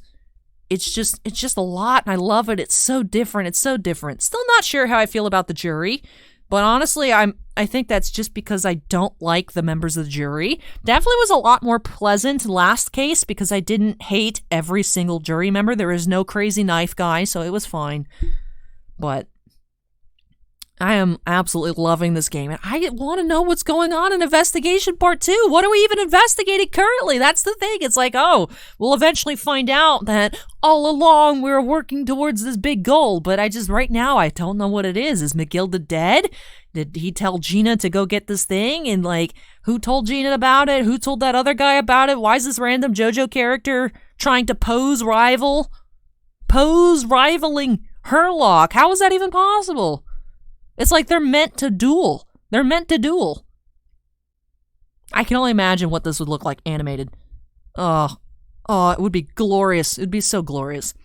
But with that, man, that does it here for this episode. So if you guys enjoyed it, make sure you go on ahead and hit that like button. Comments for me, drop those down below. Do you think McGilded's dead? What are your thoughts going on here? Because I really, really don't know.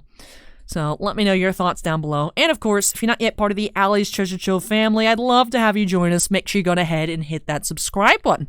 Also, before I get on out of this video, I do have to go ahead and give a big shout out to all of my patrons on Patreon. Thank you so much, you all, for your above and beyond supports. I absolutely, truly do appreciate it. Do have 4 Ultimate Excavators, Jack Perez, Keith Muna, Mako, and Stephen Olivo, 3 Gemstone Miners, and in Mark Mardini and Stephen Bly, and 1 Crystal Collector of John Michek. But thank you so much to all of my patrons, like I mentioned. Whether you're on the tiers, in which I say your name at the end of every video or not, I really, truly appreciate your above and beyond support. But this was absolutely bonkers, you guys. This was bonkers. So I hope you guys enjoyed Kermit Sings. Very poorly sings. I had what, like 3 songs in here? The one from Shrek. some Linkin Park, and the Eternal Depression song, right? All around me are familiar faces, worn out places. I don't know. I only know like the 2 sentences worth of lyrics, so I'm sorry that wasn't great. Perhaps I'll look it up. Maybe I'll have a little cheat sheet up next time, and if we encounter more depressed Herlock, I can sing that. In Herlock voice, where's my violin? I am so sad without my violin that I didn't even realize was not my violin. But alright, everybody, thank you so much for watching. This is absolutely a wild one. Take care, and I hope you'll join me next time as we probably just get more questions and answers here on Allie's Treasure Trove. Take care, and I hope to catch you in tomorrow's episode. Bye!